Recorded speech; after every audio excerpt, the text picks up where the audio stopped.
hard having to deal with me. I love you so much. You know, you're like one of my, it's literally like we grew up together, you know? Great. And Yes. I, it's so funny because literally, for those of you who don't know, Martin and I have only met one time, like one Yes. time. But even with that one time, like I felt so connected to him. It was as if we, again, had grown up together. And he's become such a very close friend of mine and someone that I love dearly and like literally one of my favorite people out there.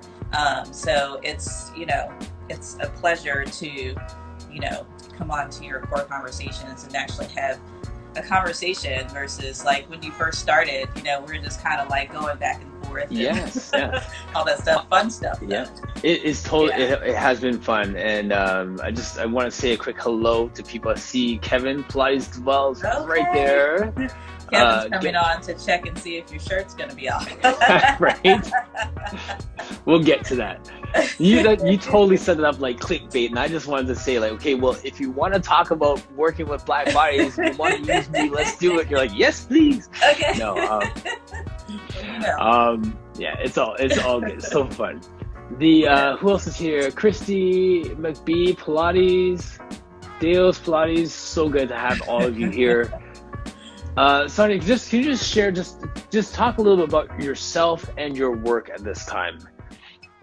Oh, there's so much to say about me. Can Yes, I just say this is that, I was saying yesterday that if my classmates knew, if they were to tell you what I was like in high school and junior high and elementary school and compare it to today, there's like, I don't know who that woman is because I am a Really? totally different person. Yeah. And although I am very much an introvert, I know it's hard for folks to believe that, but I am. I love being here. I don't ever have to leave and go to another studio or whatever. I love being home. I do love the energy of people, but I also enjoy being by myself. My brothers are exactly the same way as me. Yeah, I'm just a 51-year-old black woman out here who loves her black community, who just happens to teach Pilates. And, I have two beautiful black children who are also of West Indian descent, Bajan kids and all Yes. that stuff. Two amazing brothers back home in Texas and my mom. And, I'm just out here doing what I feel like, God or whoever you guys believe in is my calling to do. And I feel like this is something that has been placed inside me since I was a kid. And as you go throughout life, experiences change you, and you start to Yes. open up. The seed that was planted starts to open up, and it starts to bloom in all these beautiful different ways. And so then you start to connect to those beautiful flowers, right? And you start Yes. just handing those flowers out, however that looks. And so here I am in 2020 doing something that actually I would have never have told anyone, or I would have never have thought that I would be saying that I'm doing anti-racism work at all. Right. I never Yeah. saw myself teaching Pilates. I mean, I knew I was going to be in fitness, obviously, in some capacity, but I thought I was just going to be a social worker the rest of my life and change lives that way. Or I thought I was Yes. going to get a Grammy, because I'm a classically trained singer and I used to sing Yeah. R&B and jazz music and things like that, and was doing musical theater and all kinds of stuff that nobody knows, and now you know. Um, but my current thing now is just doing these introduction to anti-racism Yes. webinars for Pilates studios and Pilates instructors. That's just one of the many webinars I'll be doing within the fitness community. And also, running Black Girl Pilates, which is an awesome platform. If you're not following us, you should. And as you know, being one of the co-founders of the MELANIN Brothers of Pilates, which is another awesome platform for which Martin is a part of and is one of the co-founders. I'm just a little 5'3" persons, you know, just standing between these beautiful chocolate men, trying to make sure that people know that, you know, that they're out there and they're teaching them. They're incredible men, and I love each and every one of them. They're just like, I love going in and talking to you guys. Every day is so We love funny. it. Y'all Yeah. really get me sometimes. No, we do. We hear your heart and we see your passion, and even as you're saying about this path that you've been on, these are the things that help us to understand why you're so, like, where your fuel comes from for what you Mm-hmm. do. Like, Mm-hmm. when did you feel like you first had this voice? Like, because everyone says things, but then when did you recognize you actually have people who are listening to what you're saying? Probably the first time was in college. I used to tutor English, and one of my professors said, you know, you should do this poetry contest. And I was just like, I don't write poetry, but I was like, okay, you know. So I went home that night and sat in my room and I wrote out all this poetry. And the poetry I wrote about was basically my Black experience. At the time, it was Mm. my experience as a light skinned woman and how I felt about that within my community mostly. Yes. Um, Yeah. and so, but I feel completely different about that now. That's a whole other podcast. But also, one of the essays that I wrote for English was I did this, like, I think it was like a critical analysis of the I Have a Dream speech. And, you know, that's Okay. pretty popular amongst people. They always talk about his speech, but I really wanted to find out what was he really saying. You know, because it's so easy to read through that speech and say, "Oh yeah, he's saying this, he's saying that," but what was he Yes. really saying to us? And Right. Because so, we pull sound bites out that make us feel good, but that's not the overarching message. absolutely, Yes. absolutely. And so I wanted to get past the sound bites and see what was he really saying, and not just, you know, not just turning in this paper for critical analysis, but what was he actually? What did I feel like he was saying? What was he saying to me as a Black woman? Yes. And I feel like that Yes. was kind of the start of everything, for me, Mm. or at least a seed that was planted. Now, Yes. other things came later, you know, and just little things here and there, here and there. And, Mm-hmm. you know, I think it really, really just, and actually, well, no, it didn't really just hit then, but at one point in my life, I was a full-on fledged Christian, which I still am. I still believe in God and Jesus, so don't get it twisted, even though I curse. But, um, you know, I was also concerned about what the church was looking like, because at the time I was involved in a very, very white church, and my family was we were the only Black people there. I was the only Black person who was singing, and lead singing pretty much on the worship team. And so, you know, that was a concern, and a concern that really was never addressed, either. And they're just like, you know, but God loves us all and blah, blah, blah, blah, blah, when that really wasn't true at all. And then, you know, you go forward, even in, you know, in social work, just seeing the disparities and the differences between the white clients that I had and the Black clients that I had was tremendous in the support. Yes. And then Yeah. fast forwarding into Pilates now, and, you know, coming into Pilates, with a Black teacher, with Black people at a Black school, and asking my teacher, Cynthia Shipley, who is a part of my Black Girl Pilates group, why is it that Black people don't know about this? And that just kind of started the thing for me. Like, Yes. what's going on here? Why is this not happening? You know? So And at that point, you feel like you need to be an ambassador for this. You need to be the advocate for it. You need to be the spokesperson for it at this point to get it out you know there. what? No, actually, I didn't. And, Mm. you know, Black Girl Pilates started previous to May of 2017. It actually started out as Pilates Instructors of Color. And I wasn't going to run it. It was going to be, there's, you know, some women in my group actually that I met previously before this. And you know, I felt I was too wet behind the ears to be talking about Pilates anyway. I mean, I was enough, you know, because I'm Black, but I just didn't feel like I had enough experience to really talk about Pilates uh, and how it connects to, us being Black women and Black men. And so Yes. that kind of didn't work out because the women that I was working with, you know, they were still, all of them were dancers or they had their own businesses and things were going on. You know, my kids were still younger at the time and I was still working in social work and also teaching and stuff like that. So things just kind of like, you know, just didn't happen. It And just I kind of fizzled still, out because everyone was so yeah. busy. Yeah. And so, you know, when May 2017 came around, I couldn't even tell you that still that that was what I expected that I was going to be doing, to be honest. Mhm. I was just trying to create, there was, you know, there was a problem and I was trying to solve it. And I felt alone in the Pilates world and purposeless. And so I decided to start something, you know, not even thinking that this would be the thing, you know, that I Right, would be right, here at right. all. And sometimes you just don't know, you know, sometimes you don't know Yeah. that's, you know, that that's your purpose. You can go back and see like little seeds that were planted, but you don't ever expect that you're going to be, you know, there, you know, No, and I never exactly. expected to be here. It's always a fun practice to look back and to connect the dots though. Mm-hmm. And you Very look much back so. and we both have a social work background as well. Mm-hmm. So I think there's the appreciation of being a voice for somebody else. Mm-hmm.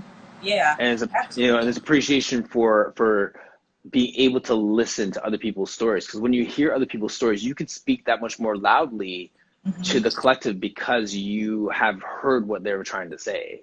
Mm-hmm. Yeah. You know, even during my social work days and stuff like that, one of the things that I told myself when I decided that that was one of my many callings was that I wanted to, I wanted my clients to one day wake up and say, "You remember that worker that I had way back when? Yes. You know, she actually really cared about me. She actually Hmm. really did care." Like, I had lots of clients say, "I know you're just here for the money." Well, yeah, I mean, I do get paid for this, but I'm here to do what I'm here to help you. You know, I Yes. really am Yes. genuinely, I genuinely care about you. And, you know, can I tell you what to do? Absolutely not. Can I support you? Absolutely. Can I give you feedback on what, you know, can I suggest to you things that, you know, could be a, you know, could be, make your life a little better if you choose to do that? Absolutely. If you, You know, but I yes, just wanted to change their lives. And I think even as I transition from social work to Pilates, it's the same thing. I just want it people to is. look back as, you know, on me as an instructor, regardless of who they are, race I'm saying, and say, you know, Sonja genuinely cared about me. And I can honestly say, and this is just not a pat on the back, but it kind of is, that all of my clients that I've worked with over the years can tell you to this day that I care about them absolutely because I did. And I still, you know, I still do. I care about Yes. what goes on with them outside of the studio because their life outside the studio affects their work inside the studio with me. Absolutely. That Mm-hmm. just brought back just a fond memory for me, working with young people. And there's one day that I bumped into a guy in the grocery store, and he's a youth who had a lot of problems. And same thing, trying to help them, trying to give them guidance, and you invest so much in them, and you're not sure if they're going to turn out. Mm-hmm. And when I started talking with them, I think my son was with me, and I introduced him and said, "This is my friend, blah blah blah." And I Mm-hmm. didn't say this is my old client or this is someone Yeah. who had problems back in the day. I just said, and there was such a power in just introducing him as a friend, even though Mm-hmm. 15 years ago he was Mm-hmm. a client. Yeah. And there's something that resonates with us, with him, in the fact that we care and that we Mm-hmm. actually are doing it not just for the dollar, but because we do care. I just remember that when you're saying that, like Yeah. everyone that we come across, we want to feel that. And Sonia, just even as you opened and you said like your love for people, and then your love for the Melanin brothers and for your kids and for your sisters in Pilates. I want people to just hear how much you actually love people. There's something Yeah. to be said for that, because when we are parents that we are angry about something that our kids do, sometimes Mm-hmm. they forget that we love them when we're chastising them. Absolutely. Yeah.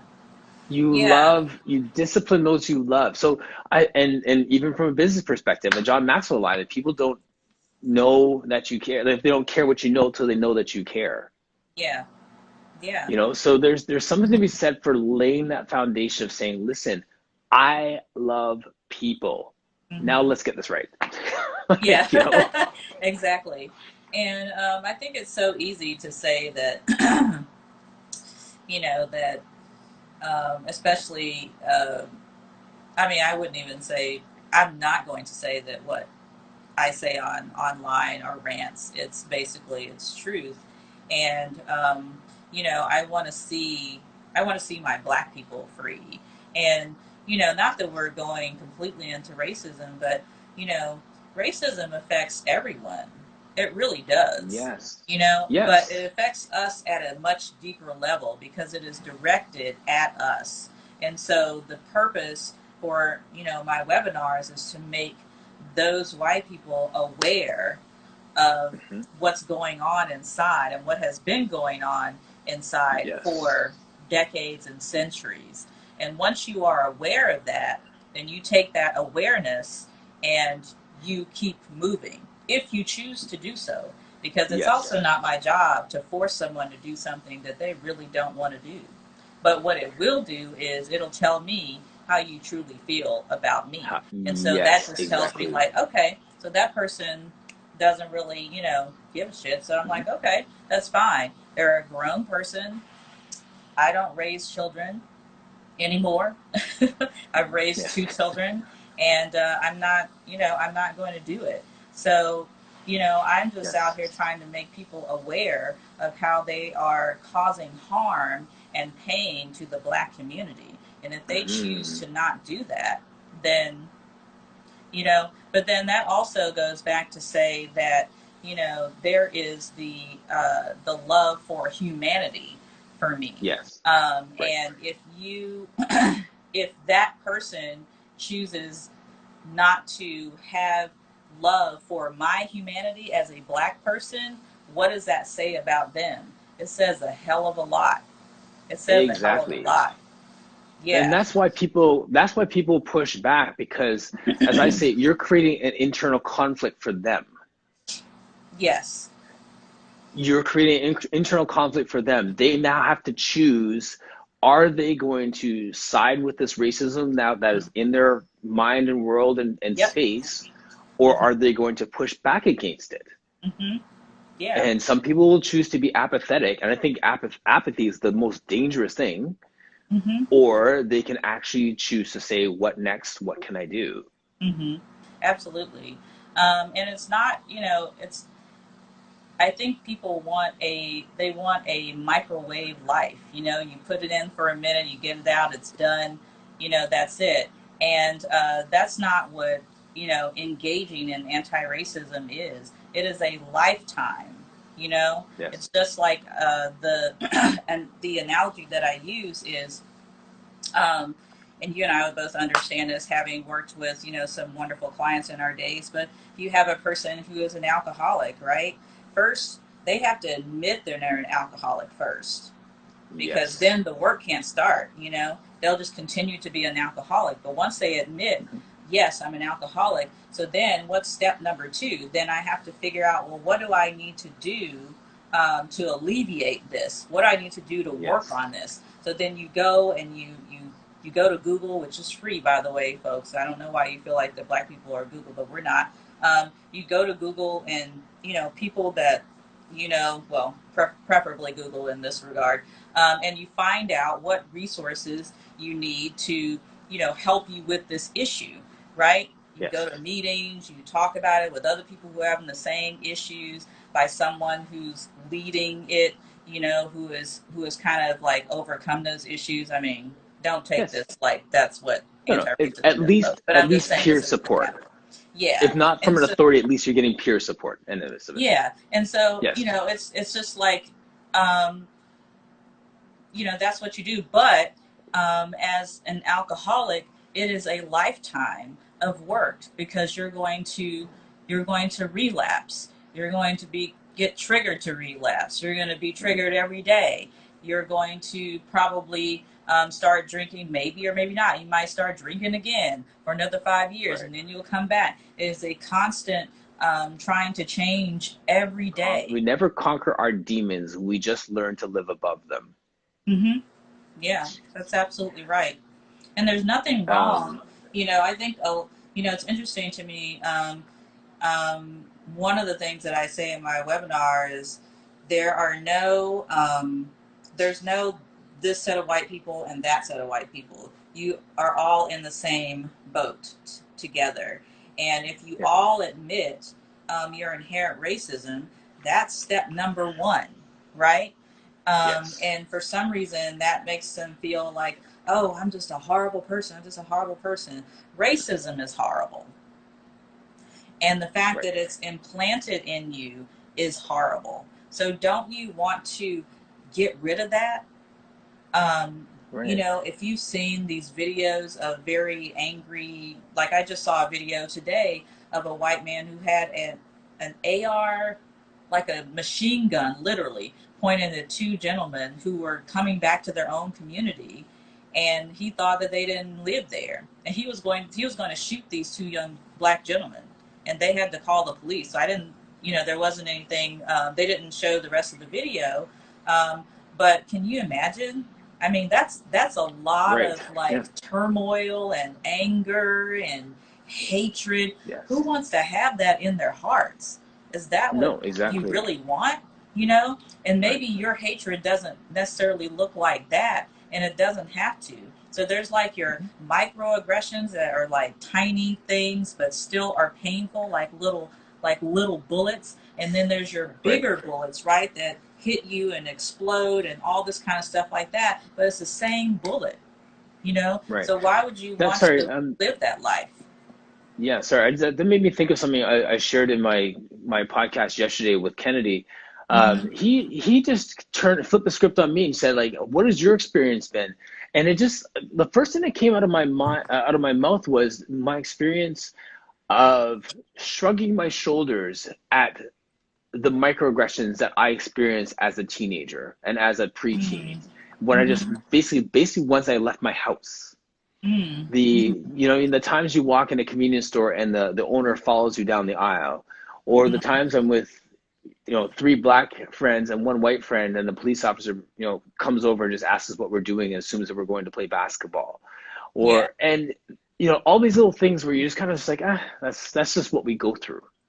Mm-hmm. That's just Yeah. what we so Yeah. as much as the message comes to white people to bring awareness to the fact that there's this racism, there's also this awakening amongst black people that, wait a minute, we don't have to tolerate these subtleties that are just part of our life. Mm-hmm. Yeah. And it's so easy to do that. I mean, I think it's just that for so long we felt like, well, there's not anything we can do about it anyway. And then there's this other part to it, like, what am I willing to lose? Because every time we speak up, um, there's always going to be a loss to us. That's And a good I point. you know I knew that when I started Black Girl Pilates, and even like starting Melvin Brothers of Pilates with you guys, and doing these anti-racism webinars, that I was going to have a thick skin, and B, that there were going to be people who totally disagreed with me, black and white, definitely, Mhm. and that there were going to be opportunities that will never be given to me because how I choose to navigate online, how I choose to use my voice, how I speak, the things that I say and how I say them. Um, and so I'm still working on accepting that that is the fact. That Yes. even though, those things that I will lose, like if I were, let's just say I lose a job, or I don't ever get to speak at this thing or whatever, those things can be easily replaced. But, but my life as a black woman can't be replaced, and that's Right. what's most important to me. Can you read a couple of those comments there? No Excuse Pilates said, sometimes you don't have the energy to address. Yeah, you know what? And I know it's hard to believe, y'all, but there's times when I don't have the energy to address. Sometimes I'm just like, I'm just not gonna even address that. And that's why, Mhm. it's it's really a community thing. You know, it's all of us. It's Yes. not just me out there. It's not just you. It's not just Kevin. It's not just Michelle out there. And you know, as I was telling you guys in the group that that activism is not just boots to the ground. It's also not getting online and speaking as loudly as I do, and I'm talking specifically for the Black community, Okay. because, we're tired. Hmm. We are tired. We just want to go to sleep. We want to watch Players Club. I mean, or whatever. We just want to Yes. like spend time with our families, kiss our wives and husbands, and pretend like we Hmm. got a boyfriend like me. I mean, you just want to do like humane stuff, but yet we have to do all that stuff, take care of our Yes. kids, be Yes. with our wives and husbands and partners, and then we got to go out here, we got to get in the streets, or we Right. got to Get write a on the front letter or a lines phone and get in call the or whatever. trenches. Right. So I Yes. mean, we're not exempt from being activists at all. We're all activists. It's just that it looks different for It everyone. looks For different for some of us, it everyone. might Well be said. behind the scenes and sending money. Sometimes that's all I can do. If I have the money and I know that, like one of my good friends and mentors, who is an anti-racism educator, Catrice Jackson, she was going to Minnesota to march with Black Lives Matter. And so I sent her money. That's all I could do. I couldn't go to Minnesota. I Right. have Right. things to do here, and that just wasn't my ministry to do. And so, Yes. instead I sent her money, For or sure. whatever. Or Right. sometimes activism can even be something like, you know, um, like some of my friends, I'm talking my Black friends, some of them I've just like called them and just to have a conversation, ask how they're Yes. doing. Or Right. I've even sent some of them money because I cared, Hmm. because I'm Right. just like, Right. because, I have it now. And so the Yes. first thing I want to do is give it, you know? Right. And so I was Yes. just like, I remember those times when I didn't have it to give. And, Right. and I'm a giver. That's kind of like my love language. And so, Yes. I do things like that. So activism cannot be placed in a little box and just be there. Activism it's broad, and It's you can very walk broad. between, you Yes. can walk in between there, Yes. and it's all different. So if you're tired, especially as Black people, if you're tired, you don't have to do shit, to be honest, because Hmm. it's really not our job to be out there doing this, even though we're going to be. But I mean, we Yes. shouldn't have to expend energy all the time because we're Yes. tired. We are Well, literally tired. and if I could just use an analogy, and I'm sure Kevin will appreciate this, a biblical analogy. You have the Hmm. Moseses out there with the staff, and they're leading the Yeah. people, and then you Hmm. have the Aarons who are holding Moses's arms Yes. while he's Hmm. battling, right? So not Absolutely. everyone's going to be a Moses on the front lines. There's going to be people who are holding our arms Yes. up. There's people who are holding up those who are Hmm. actually on the front lines. So Yes. recognizing at what your role in this activism is Hmm. such a key piece to this. Sonja, can you just talk? Can you give me some like nuggets from your upcoming workshops? What are some of the things that are going to be just give us like no pun intended a teaser of what Of you're going to kind talk of what about? I'm going to be doing. Yes. Well, the very first thing I do, is I actually have a poll. And one of the very first question that I ask is, and I actually give them a multiple choice. It's basically yes or no. I think it's either Okay. yes or no, or I don't know. So yeah, I give them three choices. And the question is, do you believe that you are inherently racist? Now, I haven't looked at the poll from last time. The last time I glanced, the Hmm. yes was, pretty far. Um, I don't remember there being a lot of no's or even I don't knows, but I think people were kind of like, I'm just going to say yes because, so that's I don't one want of to the, get blasted yeah, right here right now. I might want to do that. Um, Yes. so that's one of the questions that I ask in that poll. Um, Hmm. and then the other question I think I ask is, it might be something like, why do you want to do this now? Because I have questions, like Yeah, I of have course. questions, I want answers, I want action. That's my motto.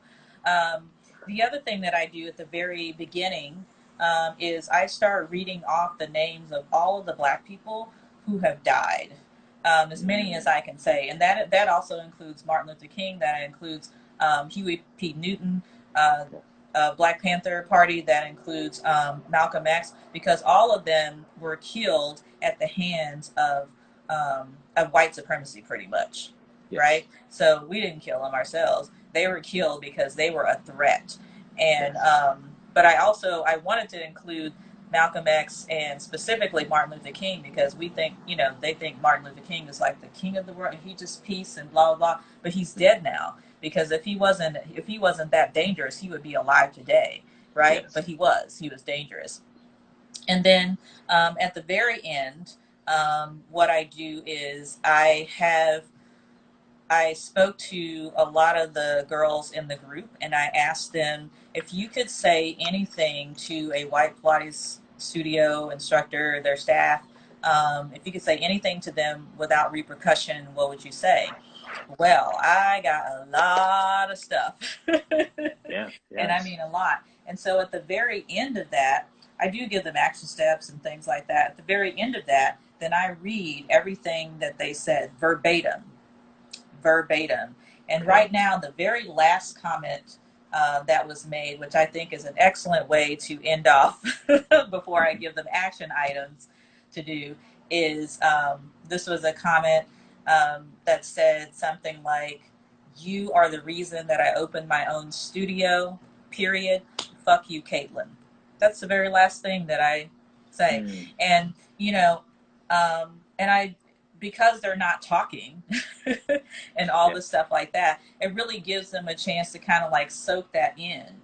So it's not like we're not sharing our experiences, but we're sharing our experiences, I hear and they're having to listen and not respond, and so they're able to take it in a little deeper. And then at the very very end of the webinar, then there are action items. Like this last time, I gave them a whole list of the women and some men who are a part of both groups, and I said a lot of these folks have businesses that they cannot run anymore right now. A lot of them have families that they can't support that much at all anymore. you. They're not making what they were making before. Some of them have had babies, traumatic births, everything, but you were able to pay me $150 to come in and do anti-racism work with no problem. Yes. I mean, literally no problem. My webinars filled up so quickly. One day, one of them filled up, I think it was like the 21st, filled up in a day. So Amazing. if you That's can awesome. come up with $150 to come in here and talk, and listen about how to engage in anti-racism, then you can come up with another $150 and either give it to a Black instructor who is currently having issues right now, because we all are in some capacity, or you can split that $150 up and you can give at the least $20 to one of these folks on this list. So find somebody on this list. I will be Yes. asking them, which I did, and they'll Hmm. tell you that I'll ask them, did somebody send you whatever? Because I'll be checking to see if you That's did it. good. And these are That's great not actions. donations. We No, are no. not tax write-offs. Hmm. This is your way of paying reparations, because your government won't pay us what we're owed anyway. So Right. we'll just get you started. And I mean, that's just kind of a little bit. I don't want to give everything away. No, I don't want you to give everything Because I away. know you're But like, that's it. I do want, yeah, just give me those little nuggets, because I want people to see like how professional it is and how organized it is and how valuable this is. And like yeah. for those of you out there who have invested in this already, like thank you so much for investing in that. Like that's going to reap huge dividends in your life and business just because Mhm. it changes your paradigm. Yeah. Good And I stuff, mean, you're man. investing in changing your life, Right. and I do tell them at the beginning that, that these webinars are not for you. This is for my Black community, because it's important to me that we're liberated. And Mhm. if this is the road that I'm on by helping to liberate my community like this, then so be it. I'm not the only one out here doing it, that's, a Black woman. But there's many of us out here doing it in some capacity or whatever. But it's Yes. really truly to, it's truly to liberate our community. And I could give a shit about you.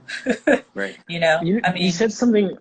Sorry, you said something earlier, which it just jumped out. You were mentioning about Martin Luther King, and if mm-hmm, he wasn't so dangerous, he wouldn't have been assassinated. mm-hmm, And it made me think, like, am I that dangerous?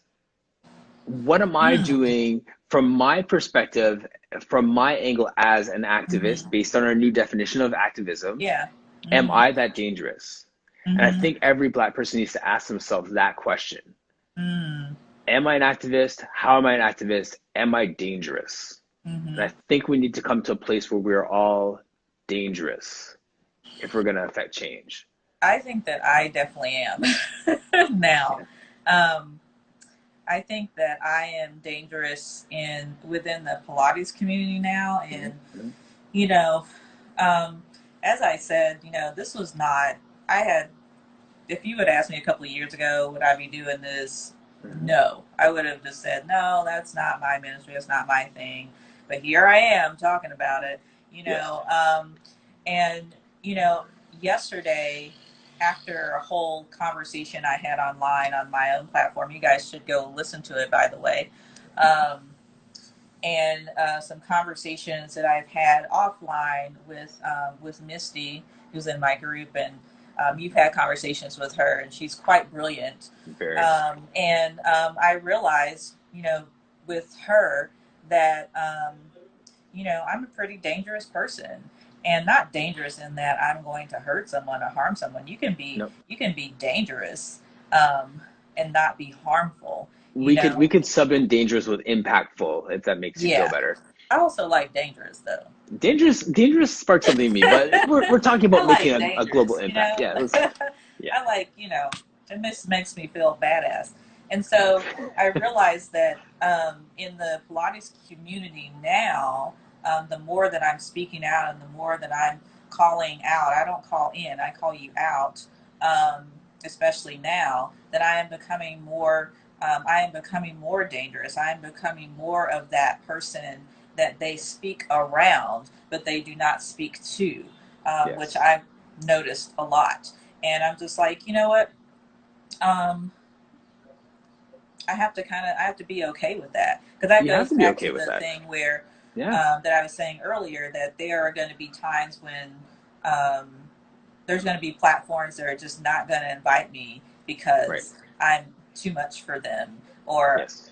because I have questions. I'm not Hmm. willing to talk about my Black pain. I'm not willing to be Black trauma porn for anyone.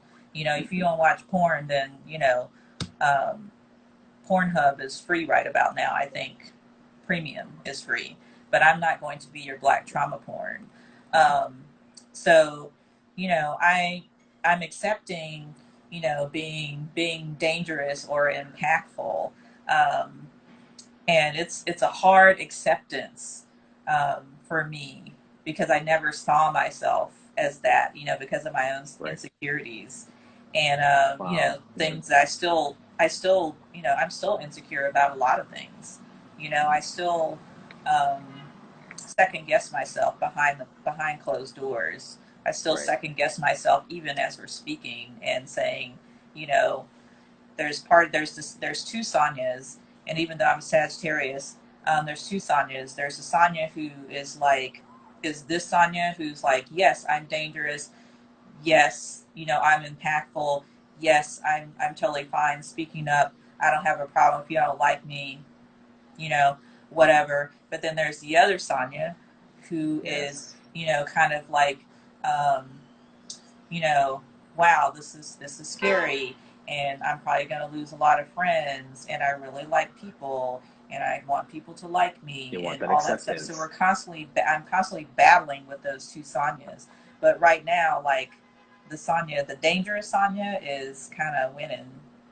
This one trickles in from time to time, but that's why I Yes. have friends, like you, that I can kind of talk to about those things, and You know, that's why I have Black Girl Pilates, and I have people like Misty and Kimberly Yes. Campbell and Uni and Teresa Right. Ellis and, you know, Nikki Taylor Stewart, who, you know, are, and the rest of them who are just out there and, you know, and they're just giving me different perspectives. We don't agree on everything, but they give me different perspectives. Like, think about this, Sonja, you know, or whatever. And Yes. they're not Right. trying to change my mind. They're just trying to give me a different perspective. I did want to talk about actually like teaching the black body. Like, you mean, like, what kind of things do Mm-hmm. you hit on that would be different just for anyone who's watching? Like, Yeah. how could that be technically Mm-hmm. different? Yeah.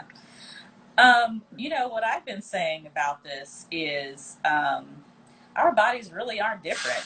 I mean, we all got skeletons. So what's Yep. the difference between our skeletons? There might be some differences in the length of, you know, our femur bone or whatever, and things like that, how the femur fits into our hip socket. But I think that that's everyone. Yes. I think what we're looking at a lot is like the outside musculature of the body. And so when they Yes. see like our bodies, they see like that outside musculature. And we do have a different setup, you know, whether we're Yes. larger or, you know, we're leaner, you know, like you do have a different setup than white people are set up. And it's, you know, it's just in our DNA, you know, but Yes. as far as like teaching to a black body, one of the things that, and Alexa and I were talking about this yesterday, is that a lot of white teachers in particular, they always assume that we're lordotic when we're probably not. You know, it's just Right. what you're looking at is all that musculature that I have back there. That's what you're Yes. looking at. Well, are you looking at the points of my pelvis? Are you looking at where my pelvis sits? Are you looking at Yes. my posture? Are you looking at my legs? You know, do I have valgus knees? You know, or am I externally turned out? Are you looking at Mm. those things? You know, how my skeleton sits and then how the Yes. muscles wrap around those bones. You know, that's what you should be looking at. And I think the flattening of the back is also, you know, because I feel like back in classical Pilates days, that was something that they were always trying to make people do. And so you have a black body come in with all this extra musculature going on, and they're like, Yes. well, their back needs to be flat. When all you're going to do is exacerbate either an existing back Y- problem or you're yes. going to create one. Right. Yes. So for me, what I have done, and even for myself, because I have a tight low back because of powerlifting and stuff like that, and you and I have talked about this, you know, the tight lower back thing. What I've done for myself is sometimes I'll just give my clients or even myself some feedback. I'll take a towel, I'll roll it up, and I'll put it right there at the spot where I feel like I can't connect, and it gives them some kind of feedback to kind of connect into those muscles between your hip bones, right? So I Yes. just tell them to wrap those muscles between your hip bones around an imaginary ball. So grab a hold of it, and you want to Yes. just pull that in to your back, and then let your back connect to that towel or whatever is underneath, because they need Yes. some kind of connection. So I'm not making them tuck. I'm just trying to help them find a connection. Find that And then connection. once they have that connection, then they can move the towel and okay, now I'm connected. Now my back is safe. Yes. But your pelvis is still where it's supposed to be sitting. So you're not Hmm. tucking, you know. And I'm not saying that tucking is wrong. There's times when we do have to tuck the pelvis for specific exercises. But to put Right. someone on their back in a tuck position all the time, that means however you've got them lying down, that's how they're going to stand up. So why do Yes. you want Well that? said. Why would you want that? So Right. is teaching the black body different? Not necessarily, but are you seeing my body through white eyes? Absolutely you are. Right. Right. And that's what needs to change. Yes. Yes. Mm-hmm. That's a good spot to end. Yes. We'll set up another time to actually go through a workout because, We will. yeah, like once we do that and Mm-hmm. we start to unpack that even more, I'm sure we're going to get pretty technical with it. Yeah. And this, Sonja, is why I love talking with you because we just went from just understanding a love of humanity to talking like high level Mm-hmm. anti-racism to talking really technical Yeah. plotty stuff. And that's how Mm-hmm. versatile you are. And that's how Yeah. like you're You're just for gonna real. make me cry. I'm such a thug, you know. I don't cry, you know, but I It's just because I love you so much, and you know, you just, you're just you're able to like pull things out of people, you know, and that's why you're so incredible at what you do. And Thank you. I mean, I always enjoy my conversations with you, and I always enjoy the conversations that you have with people, and you're just able to pull out the best in people. And that's just, I think it's just incredible, and that is your gift. So I just want to say to you in front of everyone, I am so proud of the core conversations and where you have taken it, and I hope that you get so many other opportunities because you deserve it, and you're just an incredible man. So I love you so much, and thank you so much for letting me come on and just kind of be myself. And I don't even think I said the F word. Maybe once, but that's good. You're accounting. Oh yes, That's what brothers do. Yeah, no, I received that. I love you so much. Thank you so much, Sonja, for joining me today. So good. Absolutely.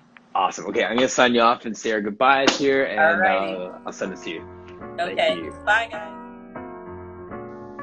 Thank you so much for joining us today on Core Conversations. This organic platform has been made possible by amazing people like yourself.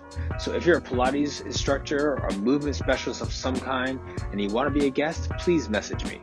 If you're in some other field and the messages just resonate with you, message me. I'd love to have you on. All of our messages connect, and for some reason they all help us in this battle. We're all in this game together, so I'd love to hear from you. Let your words be life to someone else. Check out our website, personalvictory.ca. Click the Core Conversations page to see who our upcoming guests are, and I will see you next time on Core Conversations.